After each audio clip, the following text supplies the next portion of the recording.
नमस्कार, news on India में आपका स्वागत है। आपके साथ मैं धर्मराज सिंह। दिल्ली का बॉस कौन? ये लड़ाई दिल्ली में हर रोज तेज होती जा रही है। केंद्र एनसीटी एक्ट को लोकसभा से पारित करवाने जा रही है, जिसके बाद यह बिल कानून का रूप ले लेगा। कानून बनने के बाद दिल्ली सरकार के मंत्रिमंडल के लिए कोई भी फैसला लेने या बिल पेश करने से पहले एलजी की सहमति जरूरी हो जाएगी।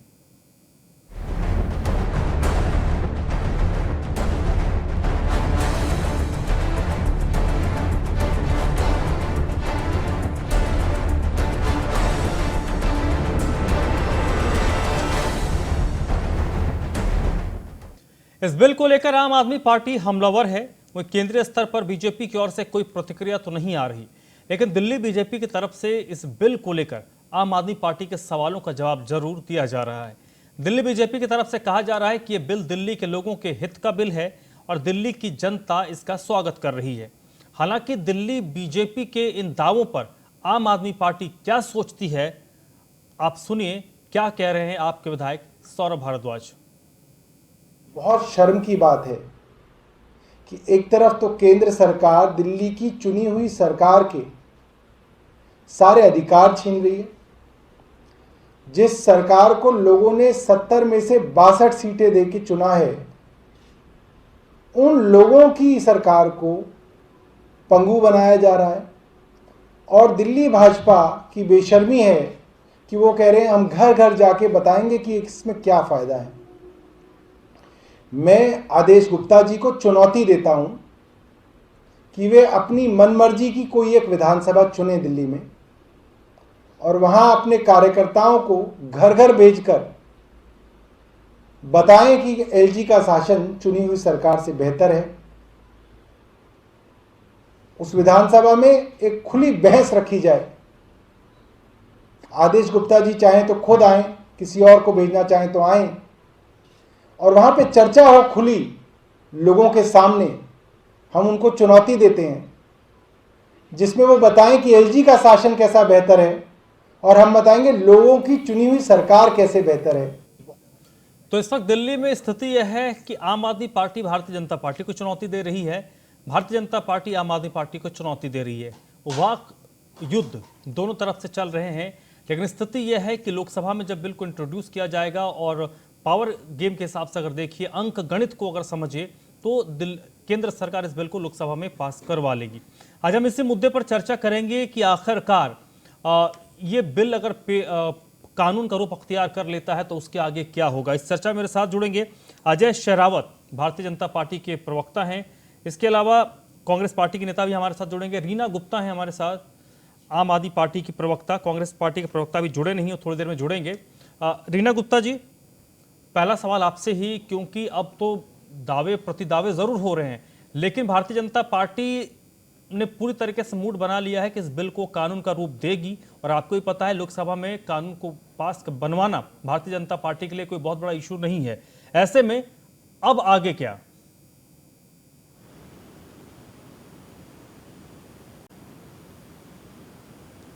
और दिल्ली के पिछले विधानसभा चुनाव में 70 में से 62 सीट देके दिल्ली के वोटर ने बिल्कुल ये क्लियर कर दिया कि दिल्ली में उनको सिर्फ अरविंद केजरीवाल जी की आम आदमी पार्टी सरकार चाहिए। उसके बाद एमसीडी के बाय इलेक्शन हुए, उसमें भी बहुत क्लियर हो गया कि बीजेपी का सफाया हो रहा है। तो ये सब चीजें देखकर बीजेपी जो है बुरी तरह बौखला गई है। उनका जो 25 साल से अरमान है दिल्ली में अपनी सरकार बनाने का, वो उनको दूर दूर तक कहीं भी पूरा होता नजर नहीं आ रहा है। नहीं तो आप देखिए कि पिछले 2 विधानसभा के चुनाव से पहले दोनों घोषणा पत्र में भाजपा ने कहा कि अगर वो चुने जाते हैं तो वो दिल्ली को पूरे राज्य का दर्जा देंगे। और अब बीजेपी जो कोशिश कर रही है, ये जो चोर दरवाजे से बैक एंट्री करने की कोशिश कर रही है एलजी के माध्यम से, ये बिल्कुल ही उसके विपरीत है जो उन्होंने अपने घोषणा पत्र में कहा था। तो ये दिल्ली की जनता के साथ बिल्कुल एक तरीके से धोखा है, छल कपट है कि जब आप चुनाव के टाइम में तो आप बोलते हैं कि साहब आप हमें वोट दीजिए, हम दिल्ली को पूरे राज्य का दर्जा देंगे, और उसके बाद आप ये कोशिश कर रहे हैं कि आप एलजी के थ्रू दिल्ली पे राज करने की कोशिश कर रहे हैं। दूसरी बात कि अगर दिल्ली की चुनी हुई सरकार अगर ये चाहती है कि दिल्ली वासियों को फ्री पानी दी जाए, फ्री बिजली दी जाए, अच्छी शिक्षा दिए जाए, अच्छे अस्पताल दिए जाएं, तो इसको देख के एक प्रतिस्पर्धा होनी चाहिए कि हम बाकी स्टेट में भी इतना अच्छा काम करने की कोशिश करेंगे। उसकी बजाय बीजेपी जो है, ये जो जितने अच्छे अच्छे काम हुए उनको रोकने की कोशिश कर रही है।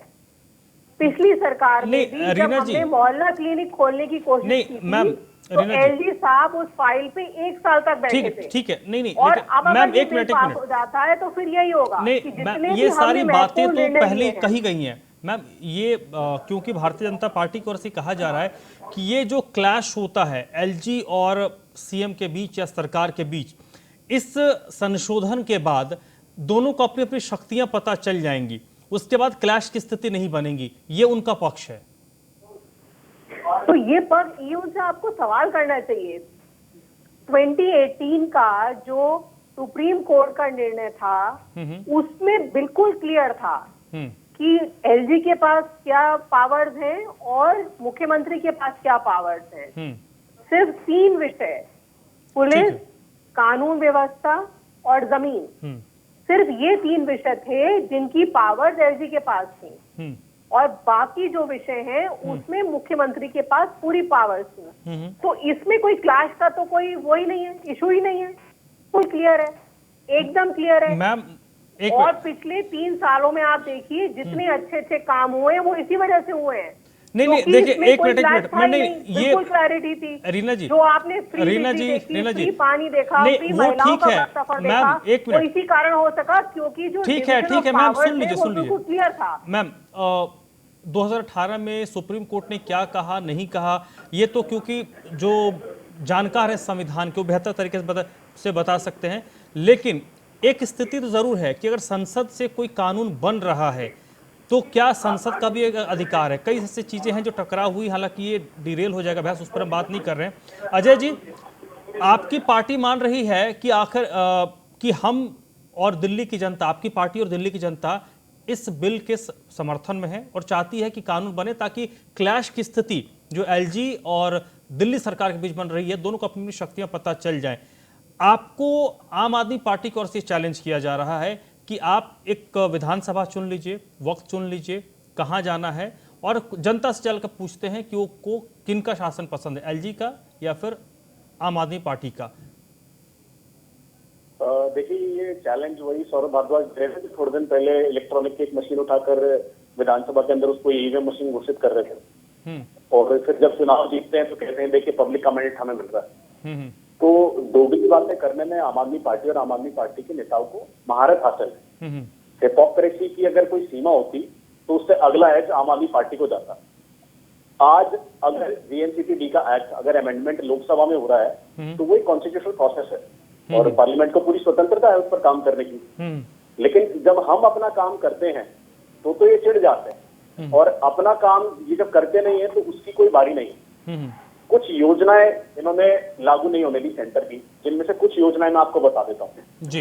उज्ज्वला योजना इन्होंने नहीं लागू होने दी, किसान सम्मान निधि इन्होंने नहीं लागू होने दी, प्रधानमंत्री आवास योजना ये नहीं लागू करते, आयुष्मान भारत की योजना ये नहीं लागू करते। हाँ, ये लागू करते हैं कुछ ऐसी योजनाएं जैसे फ्री बांटो योजना, विज्ञापन करो योजना, दंगा कराओ योजना, धरना करो योजना।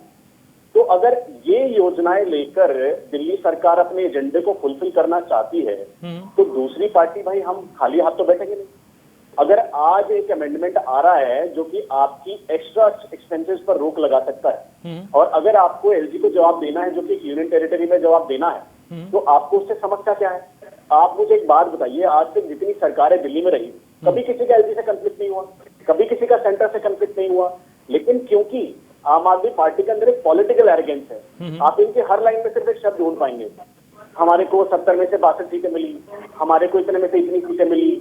हम भी तो लोकसभा में बहुमत से बैठे, हम तो कभी आपको डिसरिगार्ड नहीं करते कि आपकी एक लोकसभा सीट है। हाँ, अगर आपकी एक लोकसभा सीट है इसका मतलब ये तो नहीं आप अपना आर्ग्यूमेंट पुटअप नहीं कर सकते, या अपनी आवाज पुटअप नहीं कर सकते, या आप सही बात नहीं कर सकते।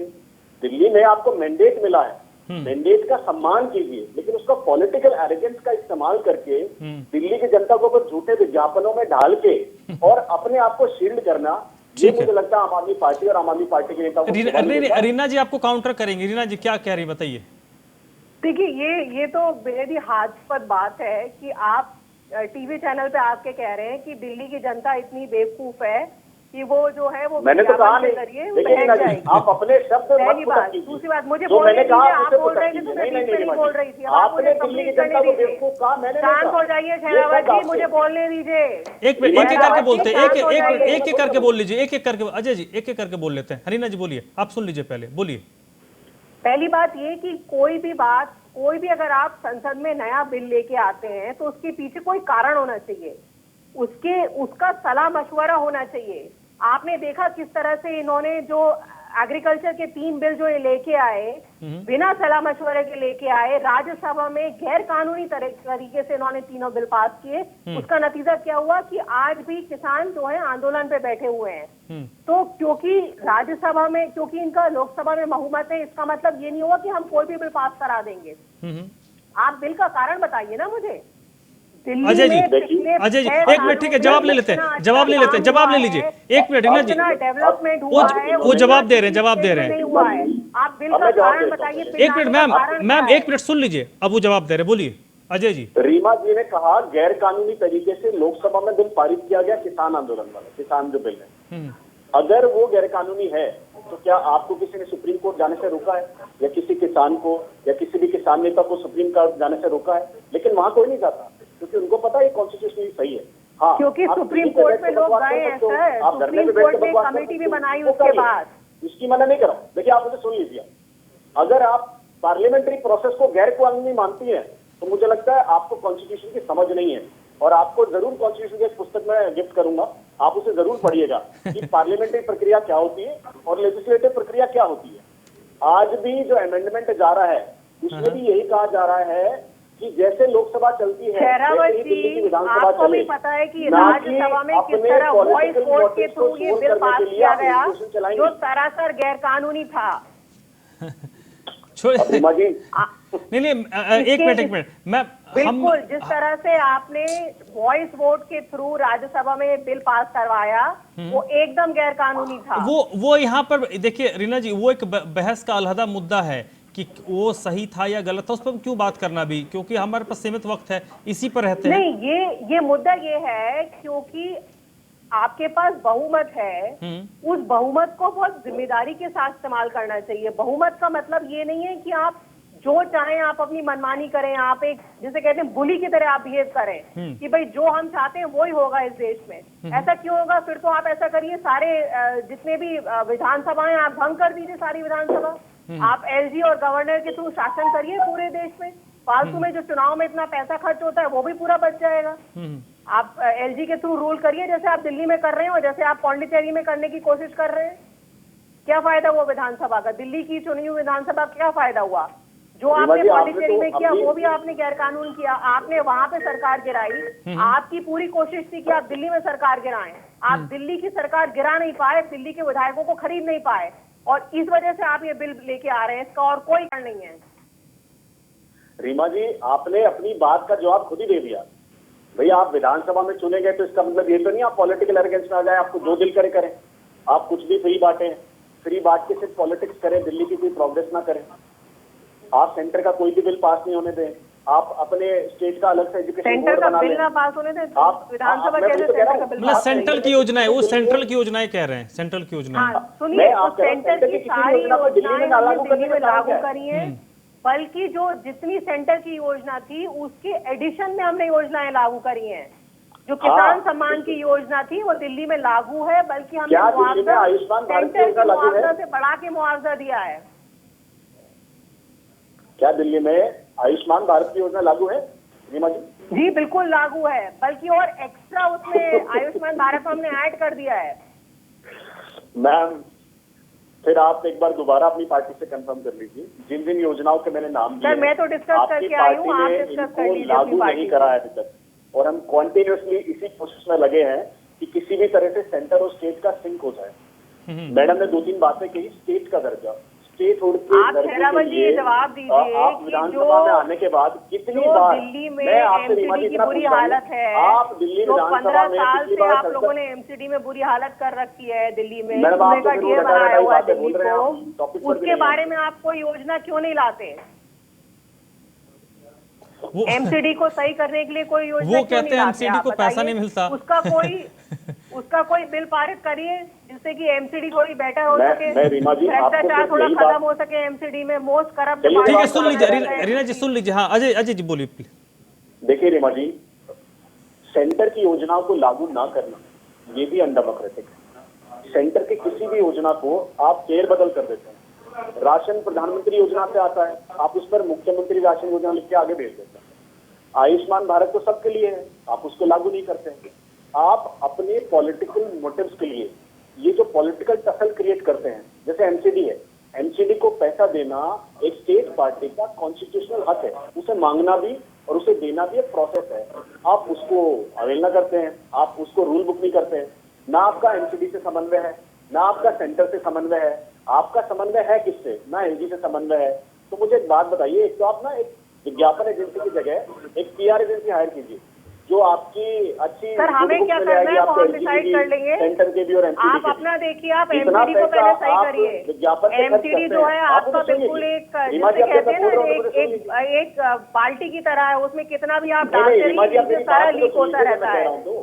एमसीडी जो है वो बैंकरप्ट होती रहती है और आपके सारे काउंसलर नहीं, एक मिनट अजय जी, एक मिनट मैम, एक मिनट मैम, एक मिनट मैम का मौका दिया जाए। एक मिनट, ठीक है, एक मिनट। आप दोनों से मेरा एक छोटा छोटा सवाल है दोनों से, क्योंकि भारतीय जनता पार्टी एमसीडी पर रूल कर रही है और पता वहाँ को पर किसी ने सेलेक्ट नहीं किया है, वो चुनकर आते हैं जो भी वहाँ एमसीडी में बैठता है।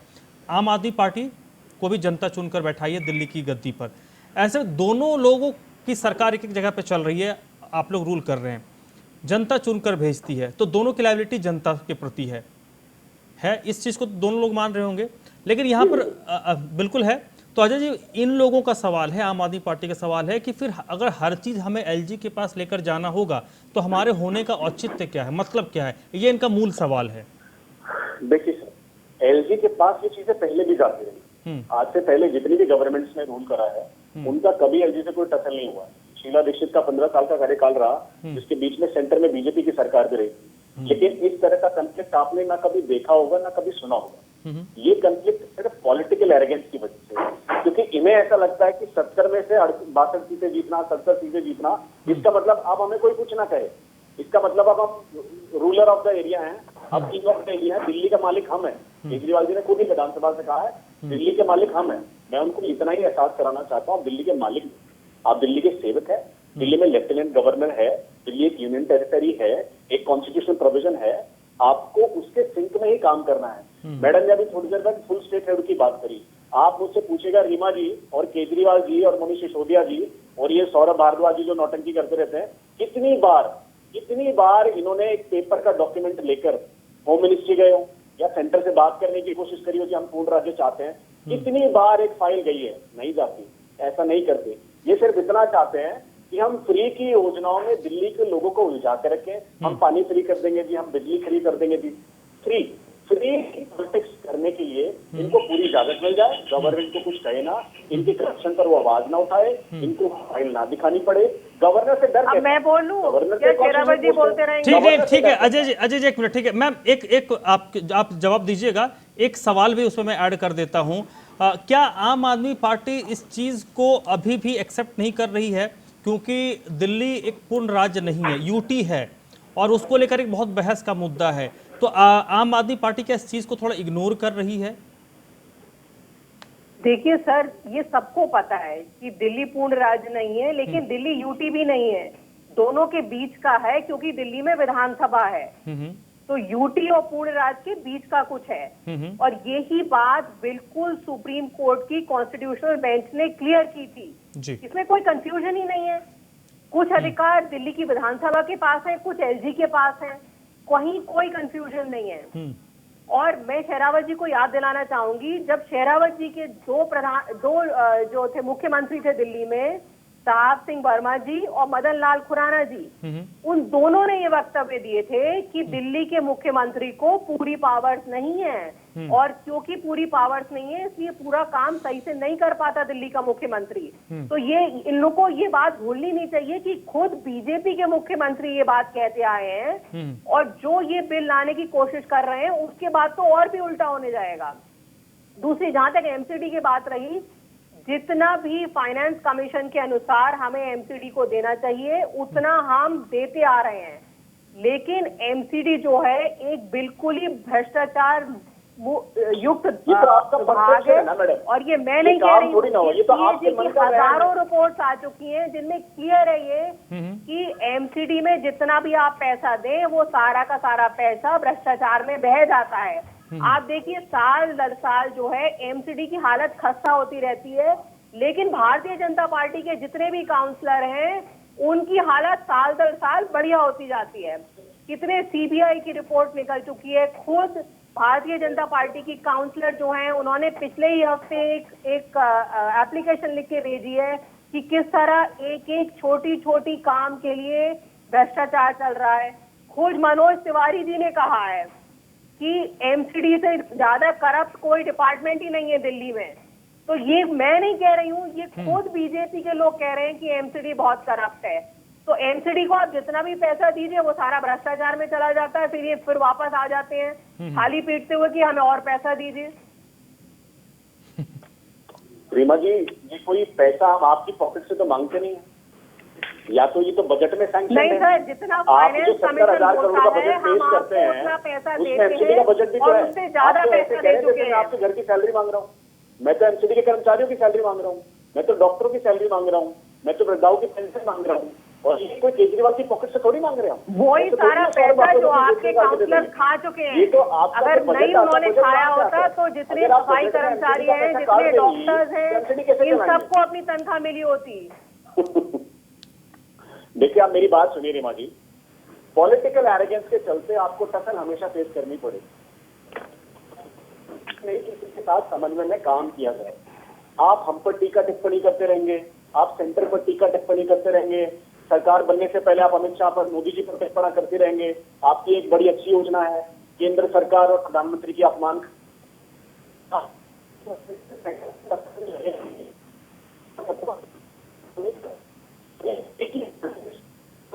आपका जो बैलून है ना, फ्री बैलून, ये ज्यादा दिन चलने वाला है नहीं। अब दिल्ली के लोग ग्राउंड रियलिटी समझने लगे हैं आपके काम के विज्ञापन में और असलियत में क्या फर्क। और अभी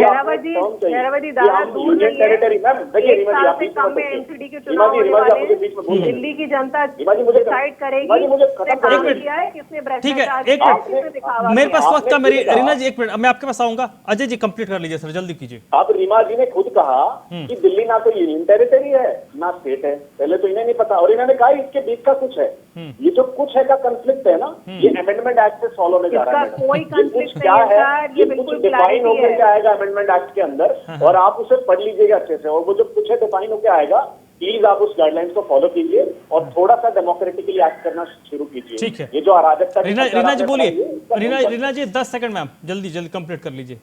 नहीं, मैं तो कह रही हूँ कोई जरूरत ही नहीं थी ये एक्ट लाने की, क्योंकि बीजेपी को नजर आ रहा है कि दिल्ली में बीजेपी का कोई अस्तित्व नहीं है। तो आप ये कोशिश कर रहे हैं कि वो एलजी के थ्रू जो है दिल्ली पे राज करने की कोशिश कर रहे हैं, सिर्फ ये कारण है और कोई कारण ही नहीं है एक्ट लाने का। आगे क्या, आगे क्या, कोई कंफ्यूजन नहीं है। मैम जल्दी बताइए आगे क्या, लॉ तो बन गया, आगे सर हम सुप्रीम कोर्ट जाएंगे फिर से सुप्रीम कोर्ट जाएगा, ये आपका पहलू है।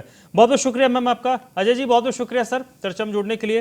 रीना गुप्ता जी आपका भी बहुत बहुत शुक्रिया। तो फिलहाल मानकर चलिए कि संसद में ये कानून बन ही जाएगा, क्योंकि वहां पर जो अंक गणित है वो भारतीय जनता पार्टी के साथ है और भारतीय जनता पार्टी को ज्यादा दिक्कत नहीं होगी। लेकिन इसके बाद आम आदमी पार्टी का अगला कदम क्या होगा, संभवतः कोर्ट का ही रास्ता होगा, जो रीना गुप्ता जी बता रही थी। कोर्ट इस मामले पर क्या कहता है, क्योंकि इसमें बहुत सारी पेचीदगियां हैं संवैधानिक तौर पर, उसको भी समझना बहुत जरूरी है। तो आज की चर्चा में बस इतना ही।